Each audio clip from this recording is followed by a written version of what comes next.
Welcome back to the Longevity Podcast. Today's guest is Jesse Robertson. He's the founder of Husbands for Menopause. It's a viral platform helping men to understand what women are really experiencing through menopause and perimenopause. Jesse has built a powerful social movement on TikTok, Instagram, Facebook, and YouTube. He reaches tens of millions of views every month and receives over 20,000 comments from people sharing stories, struggles, and gratitude. Jesse's work has been featured on Good Morning America, USA Today, and other major podcasts. You know, what makes this so refreshing is simple. He's not a doctor, he's a husband. He decided to learn and listen and help other men show up better. So today we're talking about what husbands can get wrong, what women actually need, and how better education can strengthen marriages, families, and midlife health. Jesse, welcome.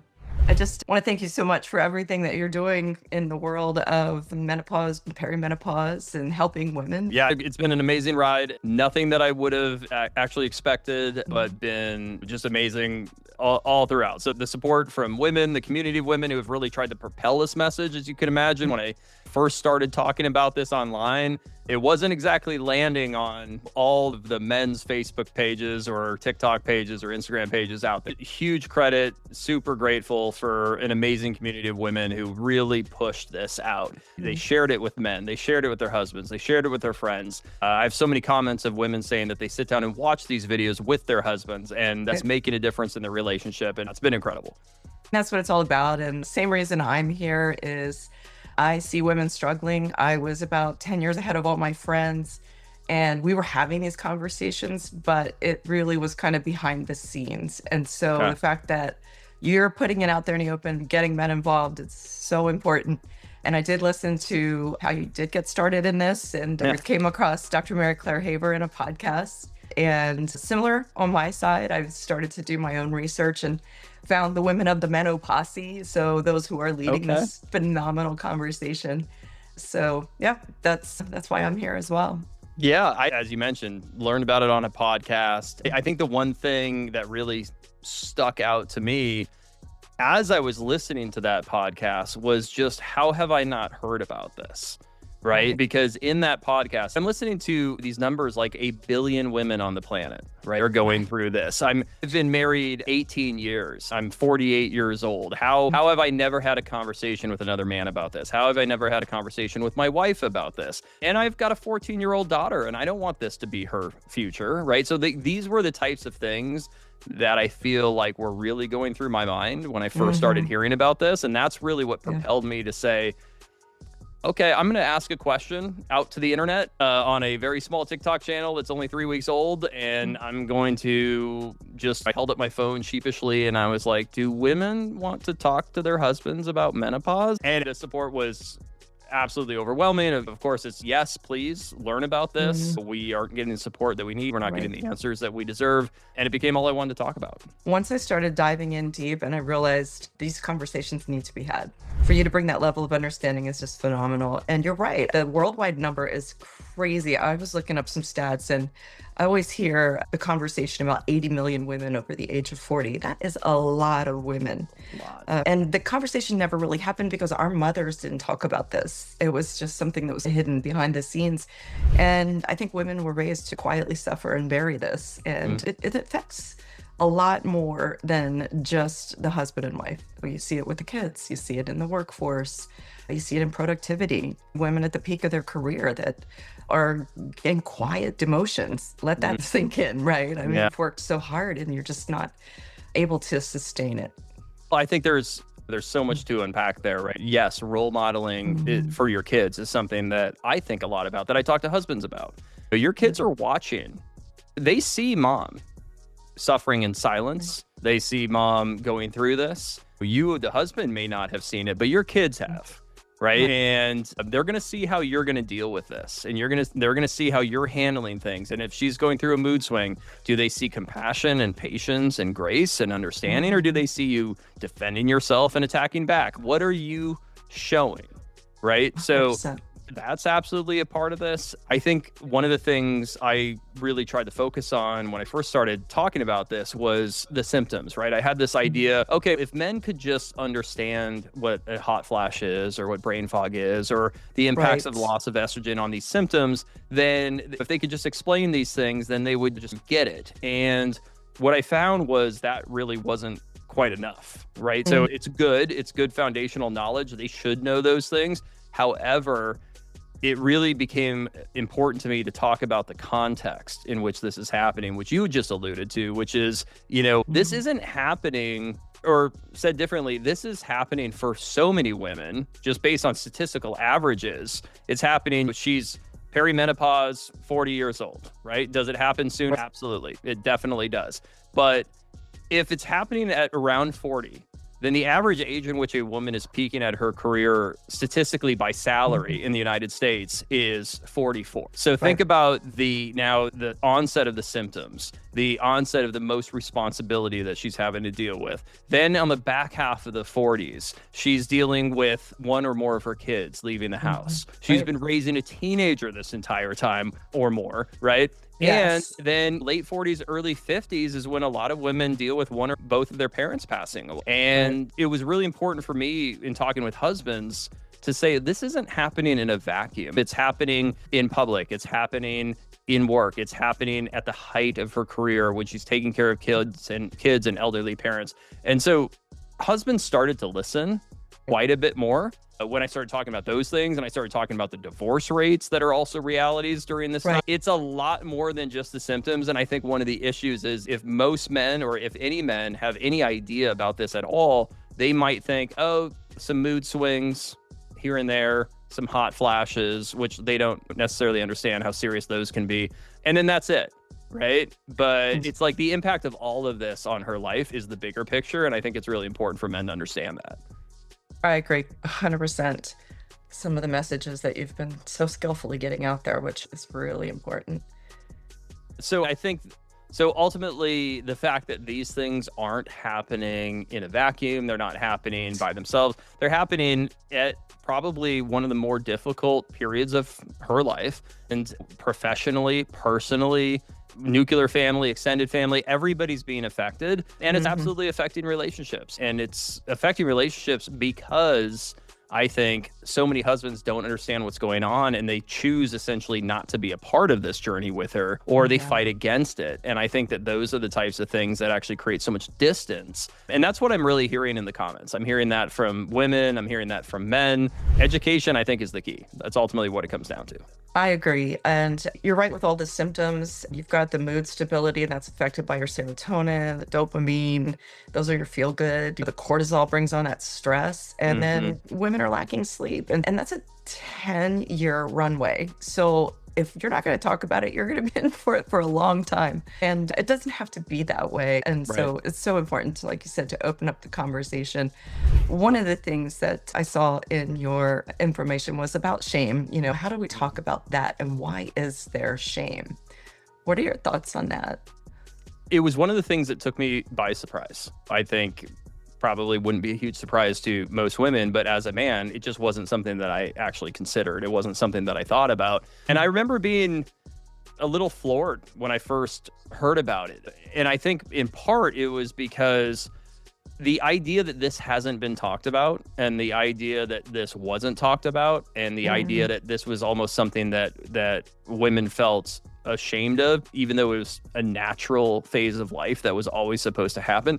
Connecting all those dots wasn't something that I really understood right away. But as I started talking to more women about it and asking about their own experiences, they said, look, and you brought this up earlier, they said, when we came up as women, we were taught to deal with discomfort. And the more discomfort we could deal with, the stronger of a woman we were. And as these types of things start to come on, we just feel like we have to push through this. We have to deal with it. We can't show how it's affecting us. We have to make sure that we maintain taking care of everyone and everybody around us. We got to stay on top of all of our appointments. We got to keep handling the kids. We can't let anything slip. We got to keep our jobs. All of that kind of stuff had become the expectation.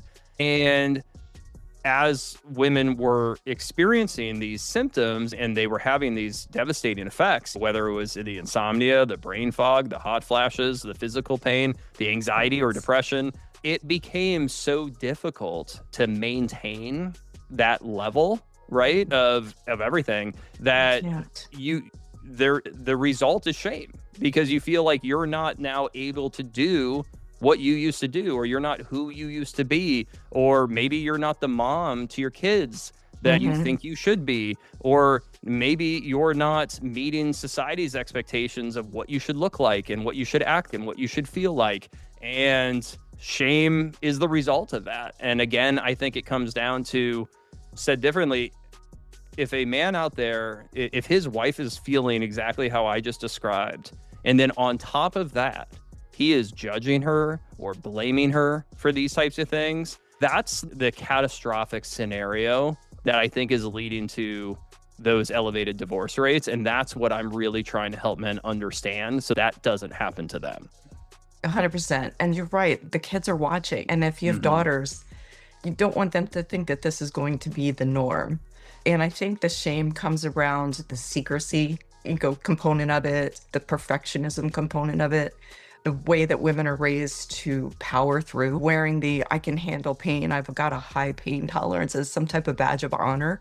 And that's the unfortunate part, but that's how we build ourselves. We show confidence and we show reliability, and we're peak performers, and it's that leadership component. And then when your hormones just leave the building, you feel like you're slipping or you're not as good, or people are going to notice, and your fuse might be short and you might just blow up. And all of those things are so out of your control.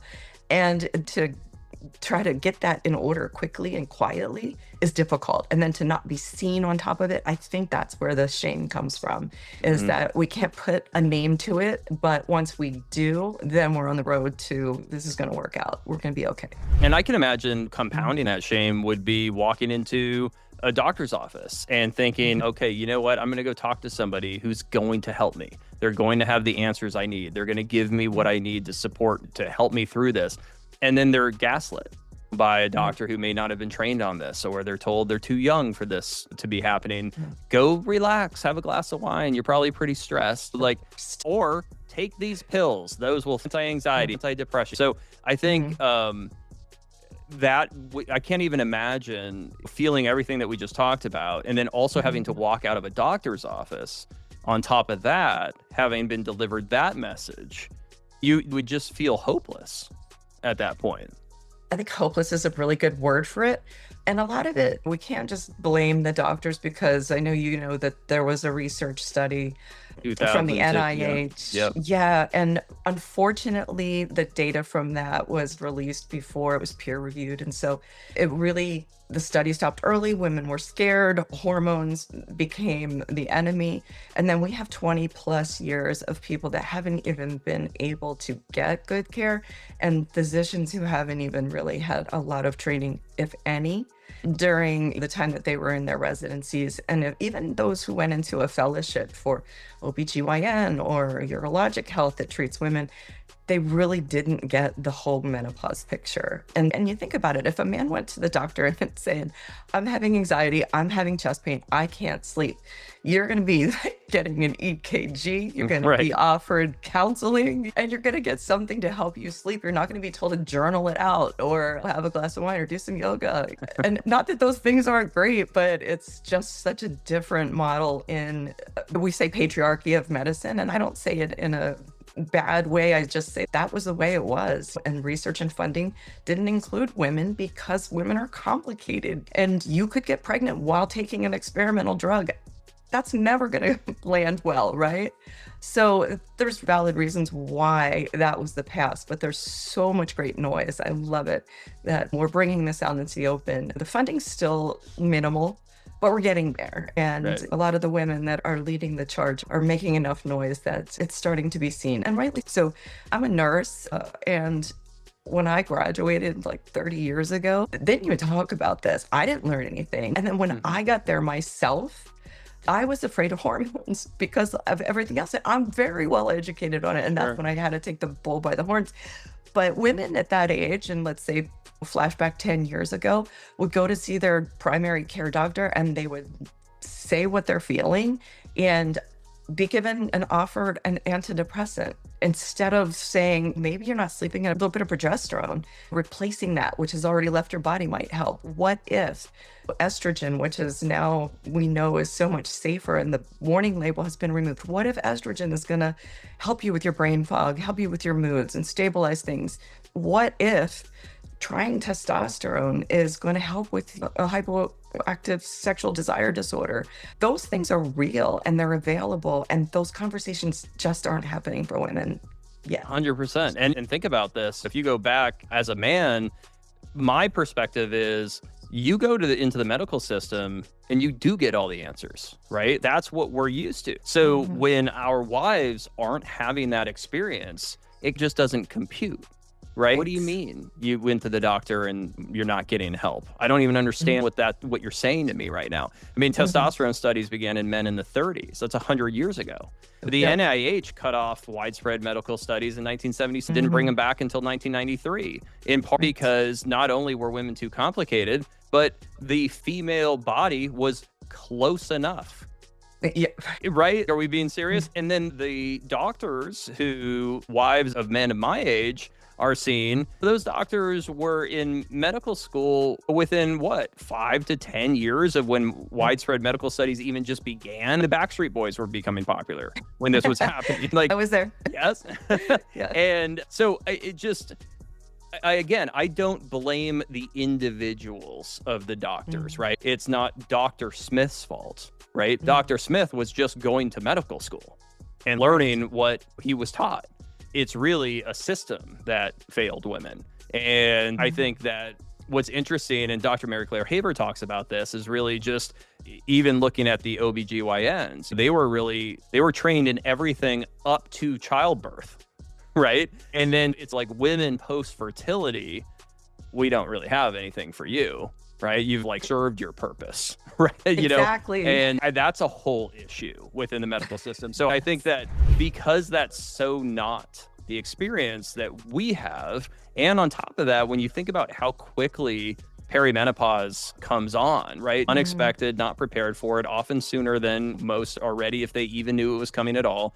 The onset symptoms of brain fog and insomnia right off the bat, in these types of things, there's nothing really that men in most, at least through the course of natural life, experience that kind of relates to that, right? Andropause is often later if it happens at all. And that's in a 10% of men versus 100% of women go through menopause. Yeah. I think that it feels so unrelatable on so many levels, right? To be so symptomatic so quickly out of nowhere isn't very relatable. To go to the doctor and not get help is not relatable. So this is what, in my opinion, leads men down the path of this must not be real, right? You must be making this up. This must be an excuse for something. Or if intimacy is gone, it's because you don't love me anymore. You don't want to be with me. You don't find me attractive. You're seeing somebody else. The natural response for men is not going to be, it must be your estrogen and testosterone. You know what I mean? Or I can't imagine the impact that estrogen's having on your serotonin levels right now, honey. Said no man ever. That's really what needs to change. And it's not that hard to understand. And I read books and I read articles and I podcast and I have countless conversations with women and men because this is a passion for me. But it doesn't have to be that way for the average husband. He doesn't have to be able to talk about this at this level to be able to support his wife. He just needs to be able to listen to her, right? Believe what she's telling you, and then learn a little bit about this in the same way that you would learn a little bit about anything that your partner was going through. And that can make all the difference in a relationship. I agree 100%. And you had so many good points in there. Gosh, I'd love to wrap my head around this. The fact that women go to a doctor and their whole body is affected. So they're turfed out, to a cardiologist and then to a urologist and then to mental health. And it's all one thing. And the gap, I think, in medicine is now that physicians have to self-educate. They have to get to the point where we're all in this together. Heart disease is still the number one for women, and yet it's completely overlooked. So there's so much, and there are a lot of good training opportunities for physicians now. They're getting there, right? But it has to be they have to want to do it. They have to self-educate, continuing medical education, taking the courses, going to the conferences, and working amongst themselves. So I think we're making some great progress. Agreed. And it's from great conversations that people like you are having, I'm having on my end, Dr. Mary Claire Haver and her menopause folks. It's just great right now that we're in a good place moving forward. But there's still such a big gap, and there's still so much fear around hormone therapy. I think just opening those conversations and that nuanced component of medicine, just know to talk to your doctor. Track your symptoms. There are free symptom trackers out there. I offer that. Dr. Mary Claire Haver offers that, Tamsin Fadal. A lot of the folks have things like that, so that when you get that 7 to 10 minutes with your doctor, you have a month of what's been going on with you, because you're not going to get a lot of time, and they're going to hear one or two things, and that's all you're going to get out your mouth before the next thing happens and they're moving on.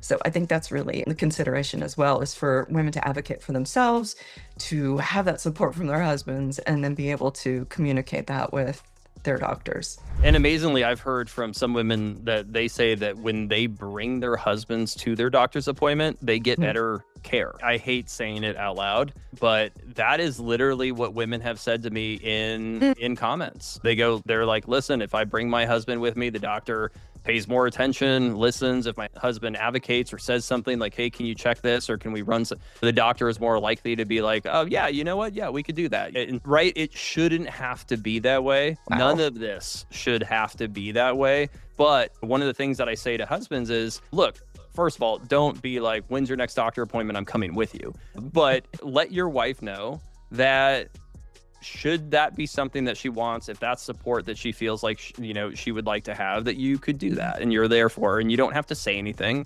You can just go. You can just be there for support. But maybe learn a little bit about this so that you can actually show up and be educated in the conversation that takes place, right? At least at a high level. I think that one of the things that I've found to also be problematic, or at least difficult for men to deal with, is really the natural emotional responses that men would have in certain situations, right? We've talked a little bit about this. Mood swings. My natural inclination is going to be to defend myself or to attack back. As a man, the natural response is not grace, compassion, understanding. I have to learn those things, right? That's not just what I'm born with. If there's a loss of intimacy scenario, okay, my natural response is to question it. Why? What's going on? What did I do? Is it somebody else? What's going on? It isn't to think, oh, could this be a biological change? Not an emotional one. I want to fix things. That's a natural inclination I have as a man. So I'm just going to try to make this go away. I'm going to tell you to do this or take that or whatever. In all of these natural responses that we as men have, the ones that are a little bit more innate in who we are and that we value often as a man, right? The ability to defend ourselves and to stand up and to fix things and have all the answers, right? And when we don't have answers, we love to fill in those gaps with our own assumptions. And there are not often, at least not in regards to menopause.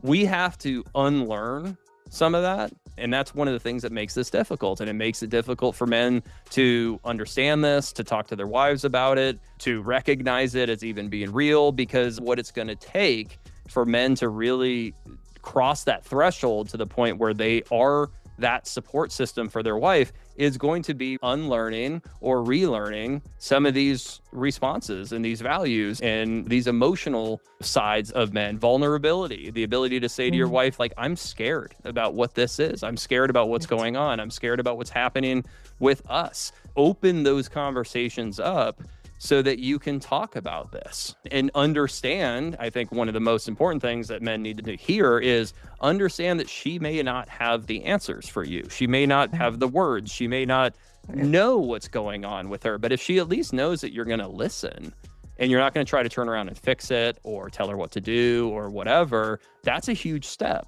And so men who can accept, okay, you know what, if I could show a little bit more compassion, a little bit more understanding, a little bit more vulnerability, if I could start to give myself over to some of these types of things that I may have to inner battle, right? Because it's not the natural response that I want to have, fight against my natural instinct to do that. Yeah. It's well worth it.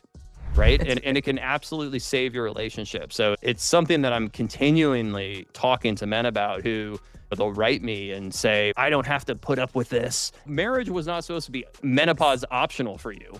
So just actually you do need to. And it's not putting up with, it's supporting.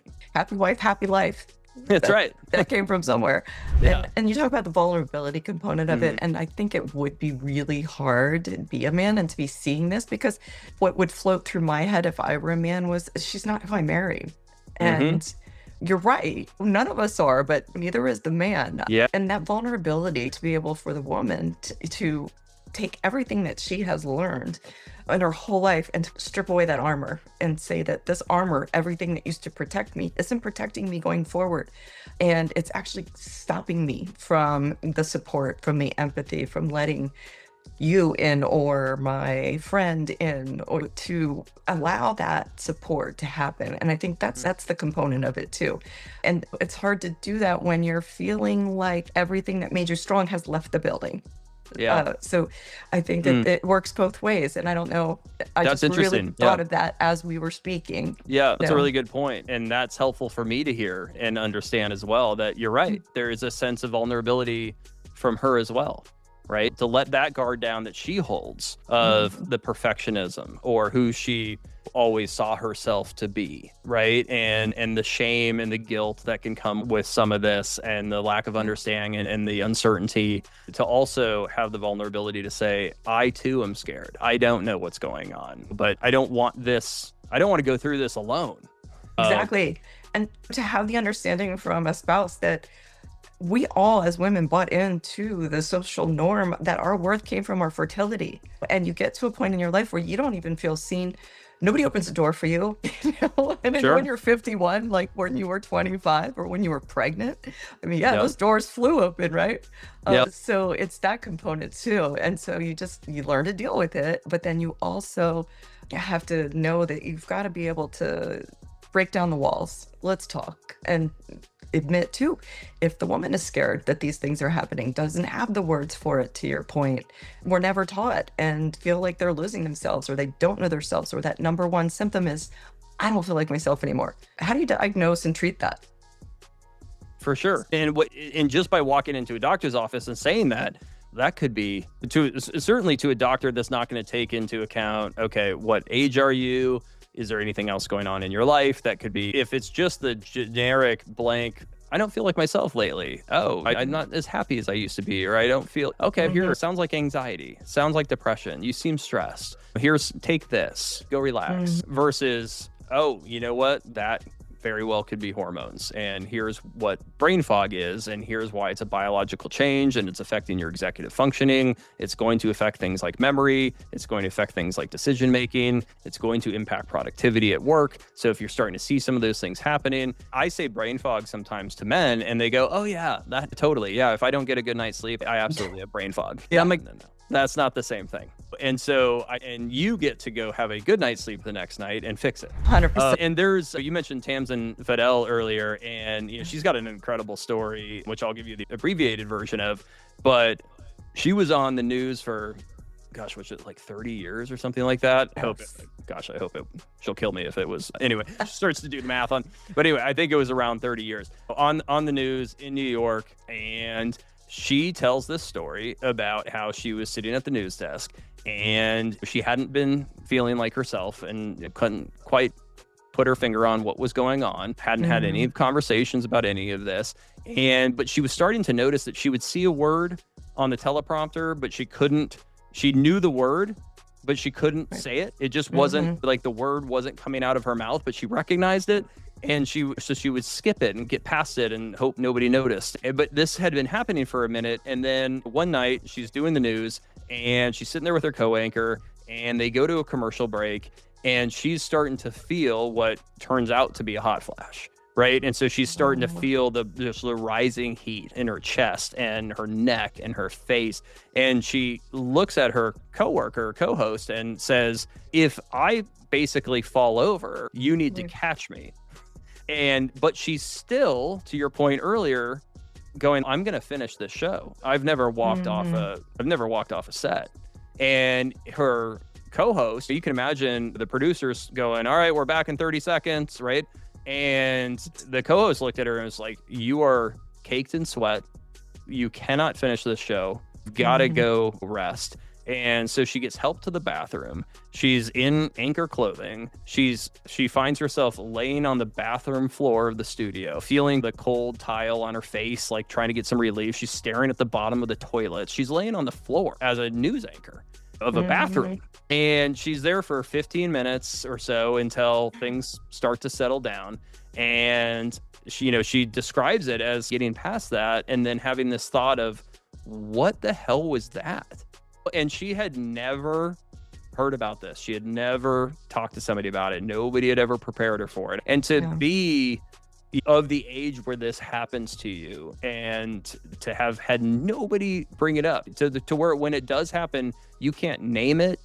You don't understand what it is and why is incredible. It really is. And it goes to show to so many men who think a hot flash is something that happens in bed. Right? It's isolated to your bedroom. But when you get up and you shower and you change, hot flashes are gone until you get home at night and put your PJs on, right? That can happen at work. It can happen in a public setting. It can happen when you're hosting the news. It can happen when you're in a job interview. You're at a presentation in a boardroom. And this is something that also men have to deal with, because I think that if their wife goes to work or leaves the house and goes out, they don't realize that this comes with her. And I think that's a huge piece of the education that men need to recognize. The more that they understand this, I actually don't think that men don't care. I think that they don't know. Agreed. I think some don't care, but I think that they don't. Some don't. I think that some don't. It actually reminds me of Nikki Marie, who's also on Instagram and TikTok. I did a post where I was like, I think I said something like, her loss of libido is not about you, right? And then Nikki did a follow-up on my post, and but sometimes it is. It might be.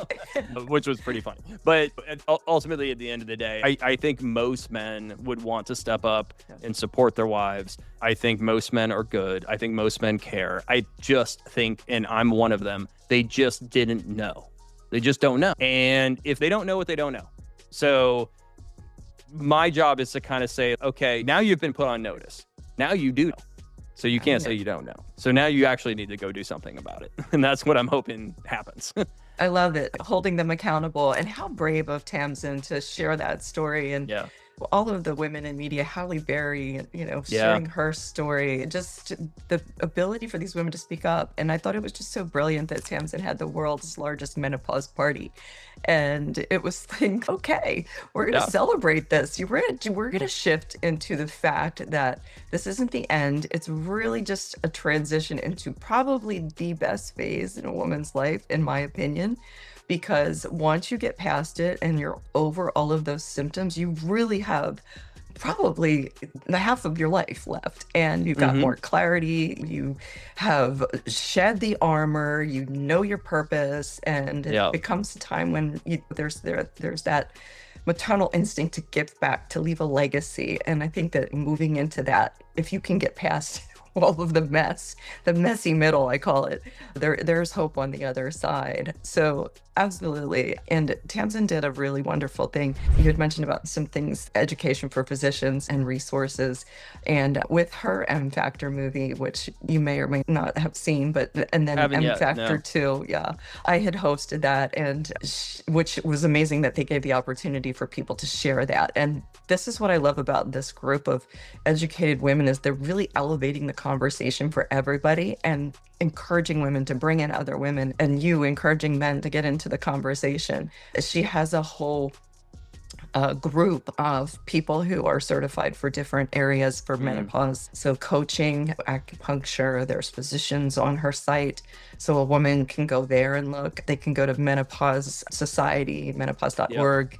Sure. Look for physicians there. There's Alloy and MIDI, which are virtual health platforms that I'd like just mention, because having those conversations, getting the support at home, and then getting yourself sorted out is really just so good for everybody. 100%. And the fact that while the US might be quite a bit behind in this, the world from a workplace standpoint with menopause is actually doing something about it. So the same resources that you're just saying now exist for individuals are now starting to exist in workplaces. I know that the UK has new laws around menopause protocol and support and things like that need to exist in companies of, I think, 250 employees or greater, if I'm not mistaken. I think Australia, Ireland, there's countries that are starting to recognize the impact that this is having on women and the impact that it's having on their lives, that it's having in the workplace. I've had the opportunity to speak to some companies about this. And as you can imagine, it's a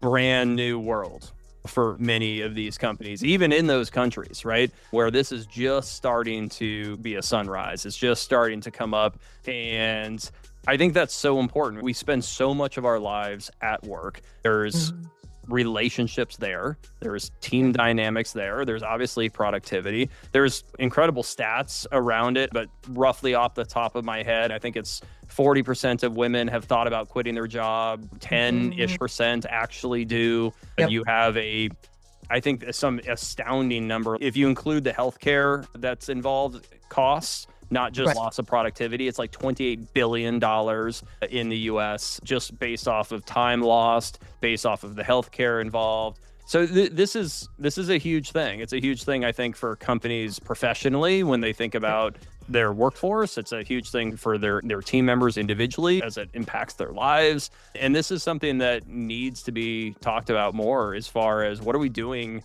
in the workplace when it comes to education on menopause, and how can we, and every one of those people, whether it's a man or a woman, if it's a woman at the workplace, she's a team member there, but she's also just a woman, and she's a woman that's dealing with it. She's a mom, she's a wife, she's a daughter, she's all of those things too. She's not just an employee. And for the man, it's the same way. You go home, you're a husband, right? You're a father. And these are things that are very difficult to only leave at home for the man and impossible to leave at home for her, because menopause doesn't wait for you to come back from work. And so it actually is really important that we talk about the impact of all of this in the workplace as much as we are at home, right? It's the collective of building up the education in all of these spaces that I think is going to make a difference in the long run.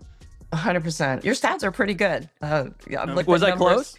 Yeah, you're good. I was looking at the numbers here. Yeah, 13.4% of women have adverse work outcome, missed work, reduced hours, quitting. And this is in the Mayo Clinic, the original Mayo Clinic study. 10.8 missed work due to menopause symptoms, median like 3 days per year. Women with severe symptoms, 15 times more likely to have work impairment. But here's a good one. 1.8 billion per year is the cost of missed work days alone just in the United States. And then healthcare cost, as you said, rolled into that 26.6 billion in economic burden. So, and who are they working with? They're working with men. So all the men that you're educating to help their wives at home are the same ones that are working with women and can possibly provide a little bit of grace and understanding as women work themselves through. And then a lot of the insurance on these bigger workplaces have things, formats like Maven is one that specifically will focus on women's healthcare and things like that. Making small gains, it's happening. I have no doubt that my daughter's future will be considerably better on this topic. One of the reasons why I have no doubt is because I've been able to role model, from the standpoint of if she's looking for a man in her life someday, I hope she's looking for somebody that role models that same behavior. But on top of that, it's also, okay, I started talking to you, and we as parents started talking to you about menopause when you were 14. So you will not be sitting there at 35 talking about how you didn't know about this, you weren't prepared for it, nobody talked to you about it. You will have been hearing about this for 20 years. And so that is a unimaginably different scenario than the scenario that so many women are living in today. And the more I think that we talk about this collectively, the more that's going to end up ringing true for girls who are in high school today who start, is this part of home ec or whatever? No, but is this going to be I think that super dated me. I don't think home ec's even I a was thing like, anymore. do they even Yeah, I do don't think home so. ec Yeah, anymore? we'll have to cut that out. But no, but this then becomes part of their vernacular at an early age. My niece, right, was talking about how she's at the University of Colorado Boulder, and she's I have friends who follow you. And I was like, great. That means that they're 18 to 22 years old and they're hearing and learning about menopause. Should they be learning about it from me?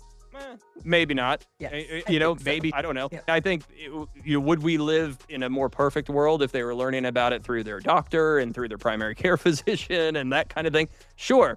But if they're learning about it, they're learning about it. And I think that's what matters the most. Awareness at a minimum, right? Are we at least bringing that to women at these younger ages so that they at least understand that this is something that can happen or it will happen. Their symptoms, they don't know what version they're going to get and what their journey is going to look like. But ultimately, this is a reality for them as a woman. Yeah, and there are considerations for how that they can take care of themselves, how they can work through it, the things that they should understand they should talk to their doctor about, or they should expect their doctor to talk to them about. Even Halle Berry, you mentioned earlier on the Oprah Winfrey special last year, she said something that I thought was really profound. She said, if you've had a doctor for 20, 30 years, and that doctor has been your OBGYN, you know them very well, they've known your health span for decades, they delivered your children, but if they're not talking to you about hormones, it's time to find a new doctor. And I say the same thing. And that must be very hard. Yeah. The only experience I've had with that is my company changed healthcare plans. And in doing so, our kids who are 12, 14 years old ended up having to lose their pediatrician who was there since birth because she wasn't in our plan. And my wife was sobbing about that, and that was about them losing their doctor, right? So the idea of walking away from a doctor, like for somebody like me, I'm like, whatever. Like, I barely know. I literally can't fill my primary physician's last name out on most forms. I'm like, what is it again? But that's not the same thing for like my wife, for example, and how she feels that type of relationship to just go and say to her, oh, just find a new doctor. It's not, that's not that easy for everybody to do. And I think that also lends to some of the things that we were talking about earlier, as far as the emotional toll in every way, shape, and form that this takes. And that's another example. 100% it is. And I think I've said the same thing. If the doctor that delivered your babies is still the person that's trying to treat you in midlife, unless they've completely self-educated, they may not be the right person. And women are shocked by that. And I think that we think that the doctors know everything about everything. And even the subspecialties, they say out loud now these days, I didn't get training. I don't know this. And I think that there's another misconception among people with regard to getting treatment. And it's that if you had diabetes, you would be prescribed insulin. And if you had a thyroid problem, you would take thyroid medicine. Why is this any different? Let's figure out what's going on. And with nuanced conversations, make it right. 100%. It's exactly what I'm trying to help guys understand when they say, why can't she just fix this? Why can't she just make this go away? How long is this really going to last? How long do I have to put up with this, right? I think that this understanding of the realities that they're in and the realities that she's in, and the fact that the reality doesn't make sense. It doesn't make sense that we would have discarded women almost entirely in the medical system post or reproductive age. It doesn't make sense that we would have stopped medical studies on women because their bodies are just close enough to men. It doesn't make sense that there would have been a non-peer-reviewed test that went out from the WHI in 2002 that then created 20 years of scare, right? None of these things make sense. So you have to kind of, as a man, you have to get past this, I should be able to, make sense out of all of this. And because you actually can't, because it doesn't make sense. So it's really one of those things where it's like, what you need to do is accept the reality that you're in. And then let's figure out how we can deal with that reality. And that's going to take everything from your ability to exercise more understanding and patience that may not be your innate reaction, to your ability to accept the fact that the doctor your wife is seeing might not be the best doctor for her or might not be giving her the answers that she needs, to the fact that when she leaves the house and goes to work, she's still struggling with these types of things. Or when you're asleep at 2 a.m., she's drenched in sweat and might have to get up and change her clothes. These are the realities that I think men want to not believe are real, right? But they are. And the sooner that you accept that, my message to husbands is the sooner that you accept that, the easier this is going to be to start to get through this with your wife. The longer that you're fighting this and thinking that there's just some way around it, the harder this is going to get. And unfortunately, there's just so many times I've had somebody reach out to me saying, even men actually, saying, you know what, if I had known this sooner, I might have been able to save this relationship. I didn't, but there so much distance was driven between us. It's either already over or it's too late, or I see these comments time and time again, right? Mm-hmm. And so I think that, but there is an opportunity in that, which is to say that, okay, there are plenty of relationships out there that could end up like this one, but now won't. Right. And that's what I need to cling to. But the ones that are lost are hard because it didn't have to be that way. Right. And there's kids that get involved. There's so many different things. It's just unfortunate that something like this, that is a natural phase of life, that was always in the plan, that should not have been a surprise, that there should be more support for, happens to be the type of thing that is actually ending relationships in some cases. And I feel like there's a huge opportunity to really slow that trend down. And the more men I can reach out to, and not to say that it's a one-sided only scenario, but I do think that the reality is this is really something that men need to learn about. It's really something that men need to understand. It really is. Time and time again, statistically, you'll see it in studies. 73% of women getting divorced in a UK study attributed menopause to the cause of their divorce. You can't ignore some of these statistics. And I think that largely is not the symptoms of menopause. It's how it's being handled. And oftentimes it's how it's being handled by a man who doesn't understand what's going on and resorts to judging, blaming, accusing, or otherwise. And that's ultimately what creates distance. That ultimately is the fissures that just break it all apart. 100%. And it's intimate and it's personal. And I think if she broke her arm, you would be driving her to the doctor. But that's not the case. It's those unseen, unknown, the anxiety, the depression, the lack of libido, the migraines, problems with pelvic organs, things like that, is just overall dryness. All of this is so crazy for a woman. And I think that's hard for her to understand, but it's also hard for him to understand. And those are natural things, right? But so is appendicitis and pneumonia and sepsis. But guess what? If she was going through any of those, you wouldn't blame her for it. Be like, how can I help? What can I do? I know multiple men who've had their wife end up with some kind of serious ailment. And in every single one of those cases, they have become a resident expert on that thing. I have spent countless hours learning about this. I've been reading research papers on it. I'm going to doctor's appointments. I'm asking them questions about it. I'm making sure that they understand XYZ. I'm reading about this. I'm double checking what I'm hearing from and I'm like, and I bet you did none of that for menopause, right? Why? Yeah. And I think that the difference there in some cases is how seriously men take this at all, if they even take it seriously at all, right? If they understand it, if they listen to it, if they believe it or otherwise. But even if they do, it might be dismissed as, oh, okay, some mood swings and hot flashes. Sure. Okay. Sounds tough. But if they were to give it any amount, any percent of the same amount of attention that they would give some of these other things, it would change everything. Right. So in the relationship, certainly change everything from the standpoint of the support that she feels. Yeah. Continue to talk about it. 100%. I love this. Wow. Jesse, you're doing such a great service for humanity. I appreciate that. It's been helpful to me in my own relationship. So I'm one of those men as well. It's been an amazing opportunity for me, I think, to grow as a man, as I consider Mm. my own reactions and understandings and approaches to things and my own emotions. And I think that's something that other men can experience as well, right? It can be a growth opportunity for them.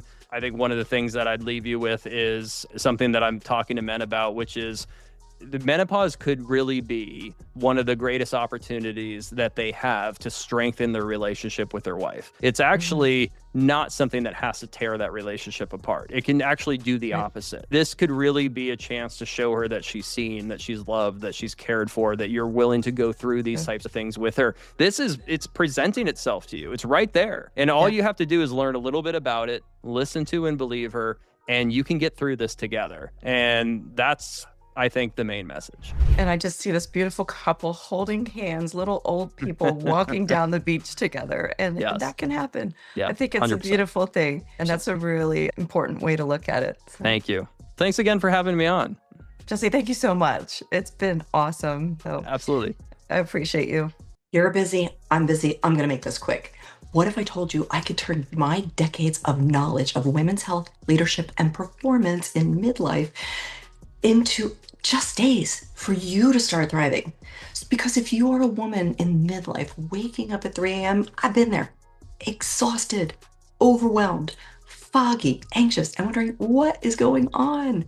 You don't need to spend years piecing it all together. I already did the work. You don't have to suffer a minute longer. We can figure this out in a weekend. That's why I created the Weekend Menopause Action Plan. It is a short guidebook to help you find your patterns, organize your symptoms, understand what's draining you, your sleep, your energy, and it's going to help you create a personalized map in a weekend. So by Monday morning, you're going to have a plan. No, everything's not going to be fixed, but you are going to have your first best step. My decades of knowledge turned into days of clarity for you. You can stop guessing, start planning, begin thriving again. Listen, do me a favor, like, follow, and share. Share this with a woman who needs a map. And come by often. This is where midlife women get their edge back. I'm here for you. Again, decades into days. Let's do this.